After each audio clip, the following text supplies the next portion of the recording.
Welcome to class.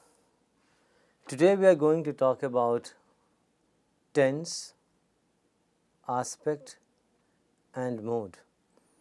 Tense is a very significant and very important grammatical phenomenon in any language, and we will also talk about aspect, which is another significant phenomenon, and of course mode. So, before we begin, let us understand that verb in any language is the most important constituent of a sentence. Most important. Why I say most important? Because for any sentence, verb is the nucleus. So, sentence is structured around the verb. So, verb is very important thing. You cannot have a sentence without a verb, right? Other arguments like subject important, of course, verb important. Direct object depends on whether the verb is transitive or not.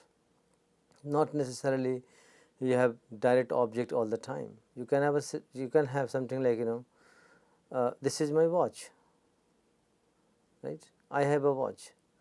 So, sentence like this, or Shelly runs fast. You don't have to have an object here, direct object here, but you cannot imagine a sentence without a verb, right. So, this is most significant and important phenomena, and verb is the storehouse of a lot of information. So, it contains a lot of information about so many other grammatical elements, right. So, almost all languages, all human languages require a verb to form a sentence, and that is why I said that verb is the most important thing in a sentence. And they express action, describe an event or established a state of being. And verb bears the markers or the characteristics of tense, aspect and mode. So, we get a lot of information from the verb. A single word can contain so much of information, so many things, right. So, the role of verb is very crucial in a sentence. So, when we talk about tense, when we talk about aspect, when we talk about mood, verb remains at the center of all these constructions, not only in English, but also in other languages as well. You can think of your own mother tongue, and can you have a sentence without a verb? Just think. Okay, so today we are going to talk about tense, aspect and mood. Okay, if you look at the timeline, if you draw, let us say, a line. So, we draw a line, and let us say this is center is present, then on the left we have past, this is present and this is future, right. On a timeline, something that happened before at the time of speaking is past, something that is happening or happens while we speak is present here, and something that is going to take place which has not taken place and is going to take place in some time to come is future. So, on timeline we can have three-way contrast: past, present and future. And all languages have some or the other mechanism to express or indicate the time of the action. So, when it happened, has it happened in past, or does it happen at the time of speaking, or is it going to happen in some time to come? So, all languages have some mechanism to express time of the action or the state. Now, but not necessarily all languages have three-way tense contrast or three-way time contrast. So, semantically or meaning wise they express time, but the verb in that particular language may not be inflected according to the time or tense. So, for example, in English I have go, which is present, went, which is past, but do we have a form in English verb to denote future? Think about it.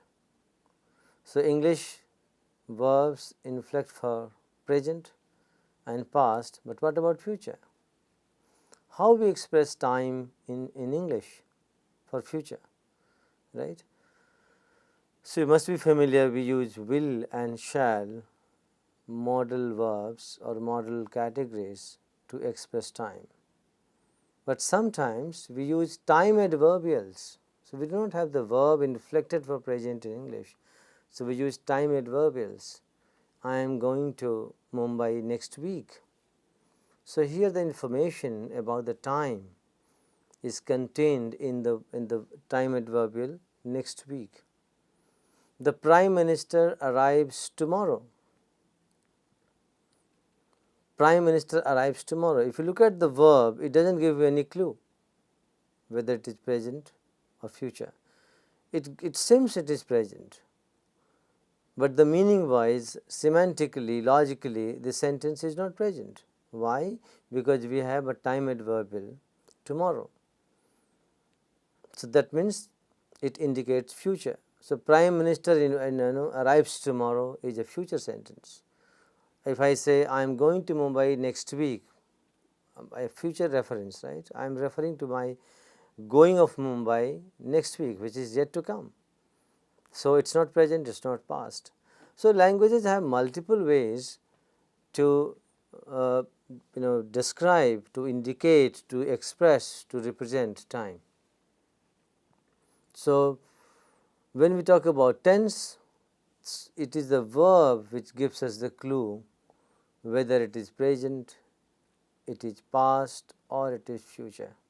And this time is understood in terms of the sentence being at the time when the sentence is being uttered or spoken. So, at the time of speaking, if this incident or event has already taken place, it is past.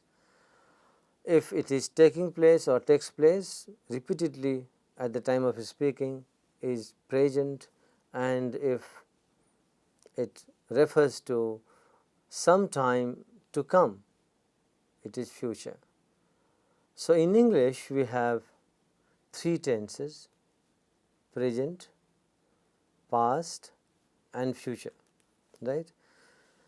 So, tense in a language represents or indicates the location of the state of action in time, that is whether it is in the past, present, or future. So, tense means action at the point of time, or at certain point of time. So, it denotes timeline of the action. Okay, when we talk about aspect, it talks about the manner in which this action is being carried out, right. The state of being is being represented. So, it refers to flow of time. So, tense refers to point of time, whether it is past, present, or future. But the aspect refers to the flow of time in a particular event, whether it is over or in progress, or it has already been finished, or it is started but still continuing. So, it talks about the state of the action in the time flow. We call it aspect. And mood refers to the attitude of the action, right. The state of the action or the modality of the action, right. So, whether it is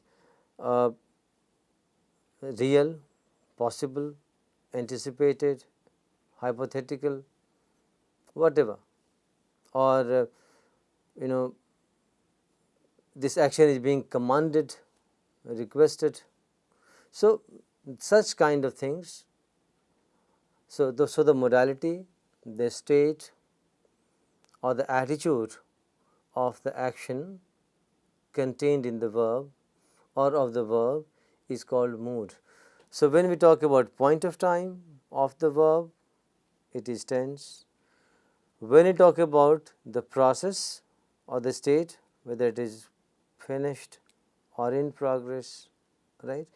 So, in flow of time, it refers to flow of time, tense refers to point of time, and mood refers to attitude or modality of the verb or action. So, we will understand this phenomena with some examples. So, for example, tense, we will start with tense. As I said, tense expresses timeline, the point on the timeline. So, if you take an imaginary timeline, so we have 3 possible points. So, point on the left from the center is past, this is present, and this is future, right, on this timeline. So, if the action happens somewhere towards the left of it, that means the action has already been completed, event has taken place, it is past. When the action is still taking place at the time of speaking or takes place repeatedly, it is future, sorry, it is present. And when the action at the time of speaking has not yet been completed, and it refers to some time in future to come, it is future tense. So, you have 3 tenses in English: past, present, and future. So, when you look at a timeline, right, at any given point of time, the action is either past or present. If it is not past, not present, and refers to some time in future to come, it is future tense. So, we have 3 tenses in English: past, present, and future, right. And interestingly, the information about its being past or present or future is contained in the verb. So, that is why verb is so crucial. So, verb represents and tells you and denotes whether this action is in the past, this action has taken place in the past, or whether this action is taking place at the time of speaking in present, or whether this action is going to take place yet not finished or completed and going to take place in some time to come in future. This is future tense. So, verb contains all kinds of information pertaining to time and point of time on the timeline. Okay. Now, if you look at aspect, it refers to the timing of the verb, addresses whether the action occurs in a single block of time or whether it is progressive or continuous or repetitive. All verbs have both tense and aspect, all verbs, and verbal aspect consists of simple, progressive, perfect, or perfect progressive. So, we have 4 kinds of possible aspects. This may be a simple aspect, right, may be repetitive, repeated again and again. Like when I say, I go to office every day. So, if I take a sentence, I go to office every day, I go to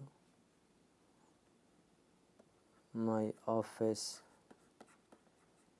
every day, right. So, this is simple tense, simple tense. And if you look at the verb go, present form of the verb. So, it is simple present. right. It is repetitive in nature, I go every day, right. Progressive, if I say I am going to market, right. So, the action is continued, in progress. My going to market, the event, the action is in progress at the time of speaking. So, this is progressive, right. And if you look at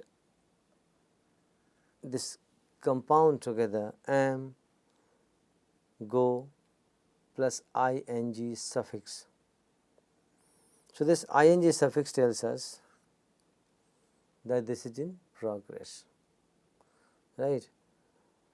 So, I am going to market, right.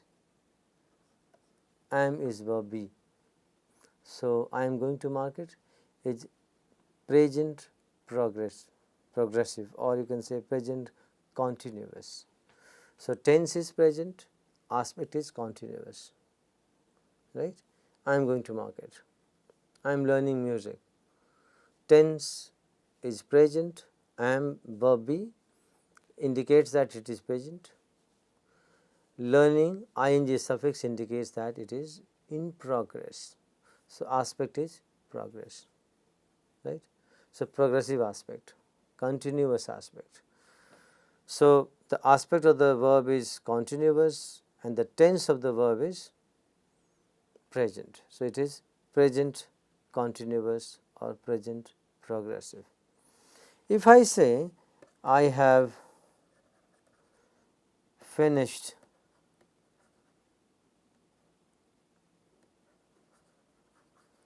my work, if you look at the sentence, I have finished my work, right. Look at the verb finish. You have a suffix ed, which is a past forming suffix. However, the tense is located in this have.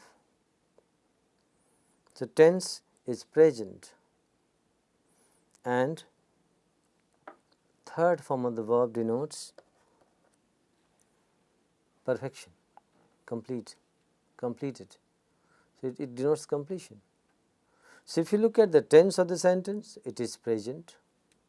So, you have to look at this entire chunk, have finished. This has the information. So, it says present and third form of the verb denotes that the work is over, completed. So, I have finished my work. We have present tense and perfect aspect.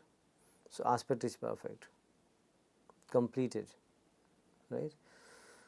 So, this is perfect, present perfect tense, right. If you look at the fourth one, perfect continuous or progressive, that means two aspects are blend together. It is perfected and still continuous. So, if I say something like I have been learning music for 5 years. I have been learning music for 5 years. Look at the entire verb composition. This is the verb phrase, right. So, have, I told you, represents the tense, present. Been is the third form of the verb, just like the finished, right. It denotes perfection or completion of the work. Then learning, again ing form, it denotes continuous or progressive aspect. So, you get the markers of both the aspects, perfect aspects and progressive aspect or continuous aspect. So, this is how we have that contains the tense, been that contains one aspect which is perfective in nature, and third is progressive or continuous aspect. So, two aspects, one tense. So, you have I have been learning music for 5 years means I started learning music. So, the learning of music was completed, beginning of was completed. I started somewhere 5 years down the line. 5 years back I started learning, and the process still continues. So, it blends two aspects, right. So, the beginning or the starting of learning music was perfected 5 years back, and it continues progressive aspect till the time I am speaking. So, it is present progressive, present perfect progressive, present perfect continuous. So, if you look at the verb tells you about tense and the verb tells you about the aspect. Similarly, you can have so these are the examples of present aspects. You can have past aspects like I went to my office yesterday. Okay, so I went to my office yesterday. Went, the second form of the verb, denotes past, right. In progressive, I was listening to music last evening. I was listening to music, right. I was listening to Jagjit Singh last evening, right. So, I was reading, let us say, Shakespeare last night. I was watching news last evening. So, past was indicates the past. It contains the information about the time, point of time, past. I was, and watching, watch, the verb plus ing form denotes continuous aspect. So, I was watching news last evening. If you want to have an example of past perfect, right. So, tense is past, aspect perfect. I had reached office at 10 yesterday, or maybe I had finished my work before 12 yesterday. Had denotes the tense, past, and finished, as you know, perfective aspect. So, past perfect. There may be possibility that you have two consecutive actions occurring at the same time or one after the other in the past, one little early, later, the other one little later. Something like the patient. So, let us say two situations, the patient died and the doctor arrived. So, these two events happen in the past, but when we combine the two, which is one after the other, the event which occurs before the first one will be in perfective aspect, like the patient had died before the doctor arrived. The patient had died before the doctor arrived. So, two things happening together, one will be in perfect aspect and the other will be in simple aspect, right. So, the patient died, doctor arrived. So, you say the patient had died because the death took place before the doctor arrived, right. And if you want to have an example of past perfect continuous, I had been learning music for 5 years, right.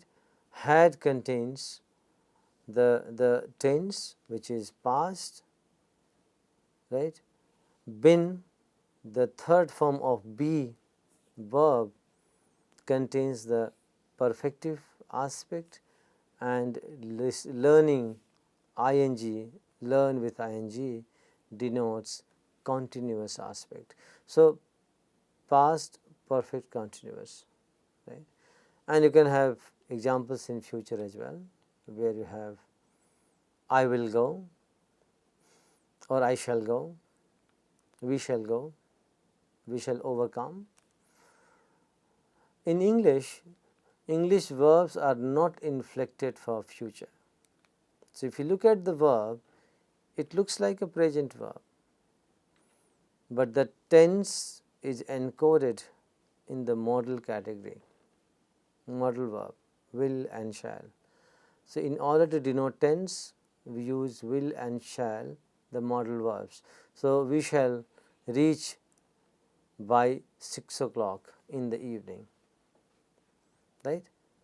So, possibly when you are speaking, it is not, it is before 6 o'clock. So, I am referring to a time, point of time which is in future, and tense is located or indicated by, located in or indicated by the modal verb will or shall. So, English uses modal verb will and shall to denote tense, that is future tense, point of time. So, shall is used with the first person, I and we, will elsewhere with the rest of the sentence, rest of the subjects. Conventionally now, you may find that the use of shall is not in fashion now, not in vogue. It has changed. People are using will all the time. However, this modal verb contains information about the tense, because if you look at the verb, it looks like I go to office every day, I will go to office tomorrow, will go together has information about the tense. Whether go indicates simple or indefinite simple aspect, will indicates the tense, future tense. If I want to make aspect continuous or progressive in future, right. So, I can say I will be going, right. So, I need to have ing form. If you recall that progressive aspect is denoted by ing form. So, I will be going, because as you know the rule, modal verb will not allow go to take any suffix or any kind of inflection, because verb has to be in its bare form with any of the modals like can, could, may, might, will, would, shall, should, all these are modal verbs, right. And modal verbs will not allow any verb to change its form. It has to be without the particle to, bare infinitive. We call it bare infinitive because verb here is without to. Infinitive to go, to come, to sing, to learn, to read, this is infinitive. But when you drop the particle to here, it is called bare infinitive. So, the word verb remains in infinitive, but to is not attached with it, right. So, with all modal verbs, we do not have any other thing in the verb. So, verb remains in its bare form. But if I have to make it a progressive aspect, then what do I do? I cannot say something like I will going. I can't say that. I will going to office tomorrow. No. So, I need to have a host which can satisfy the requirement of the modal verb. Then ing form can be taken by the main verb. So, if you look at the semantic content, it is with the main verb. If you look at the tense, indication of tense or the representation of tense, it is with the modal verb. So, we need a verb with the modal verb to satisfy the modal verb requirement, whether the verb remains in its original form, bare form. So, that is why be, a fictitious verb, is added here, inserted here, so that the main verb can take ing form. So, when you say I will be going to office tomorrow. So, I am indicating future progressive, satisfying all the requirements. Requirement number 1, the modal verb will cannot allow the main verb to take any suffixation like ing, progressive aspect, marker. So, we have to have a verb in its bare form. So, we insert a verb be in its bare form, right. So, I will be, now it is completed, satisfied. Then we need to have progressive aspect.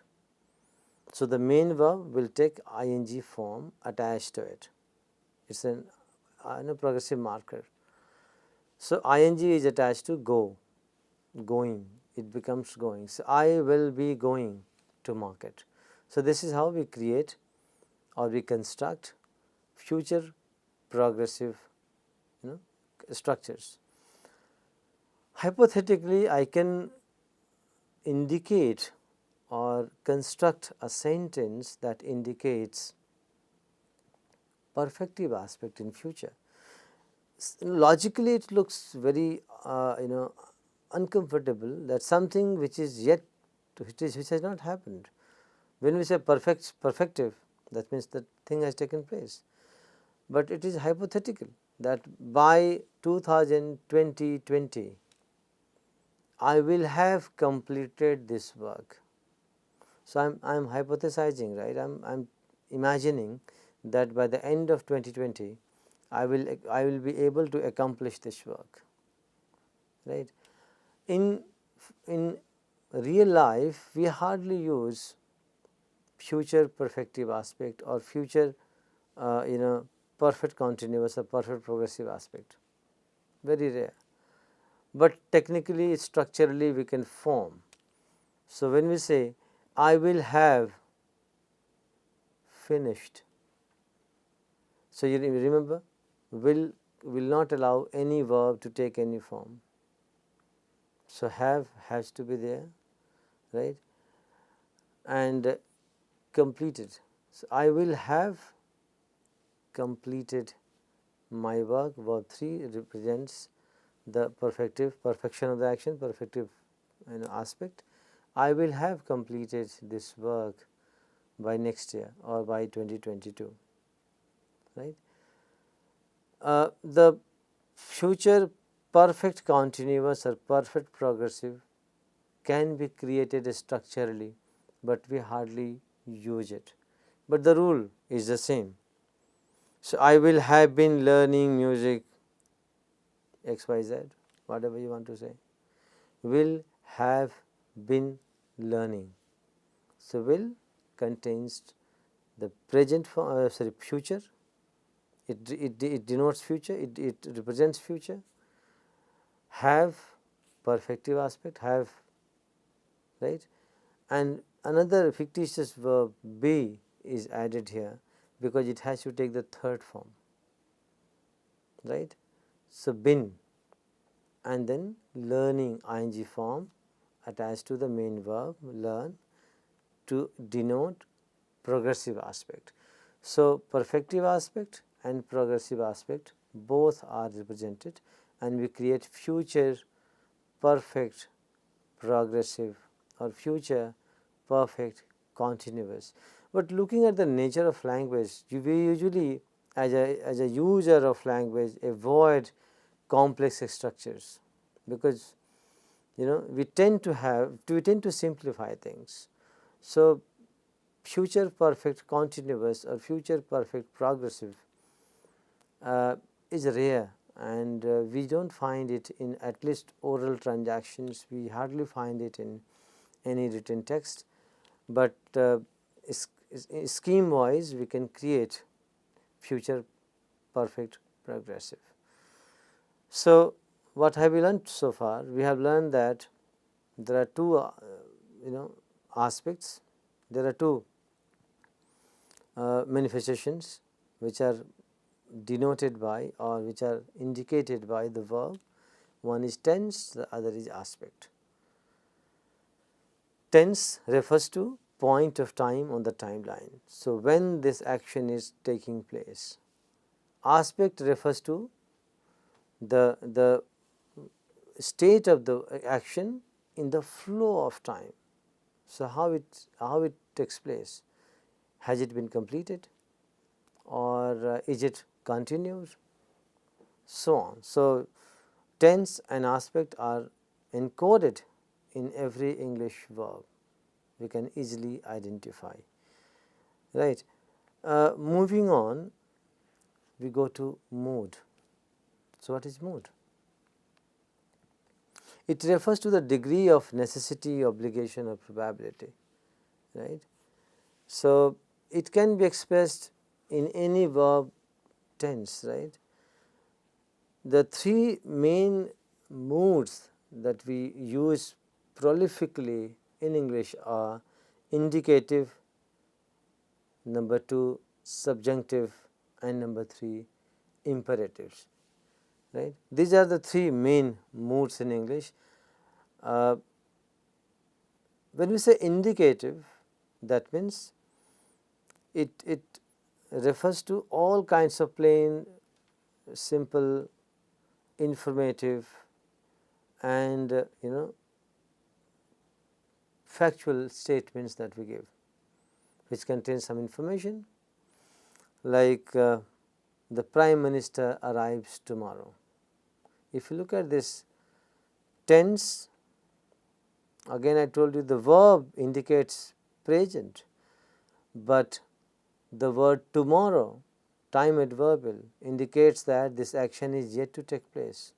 So, on the timeline, it is not, at the time of speaking, it has not taken place, it is not taking place, that means future, right. And mood is indicative, it is a simple statement. Earth revolves around the sun, simple statement, universal truth, right.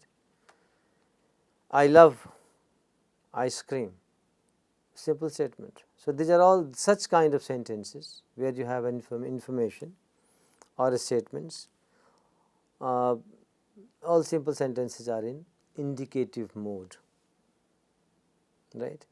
So, whatever examples we have given earlier in all the aspects while talking about aspects, they are all in indicative mood, right, whether it is in past or present or future, all in indicative mode. Subjunctive mood, that refers to a hypothetical situation or an imaginative situation, right.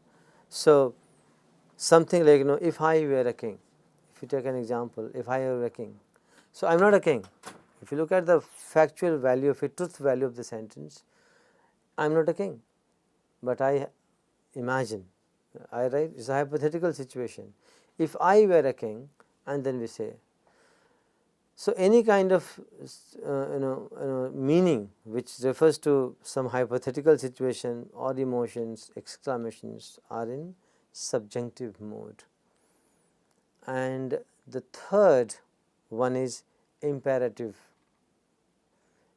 Imperative refers to, imperative sentences refer to a kind of sentences where somebody is commanded, requested, or advised to do something.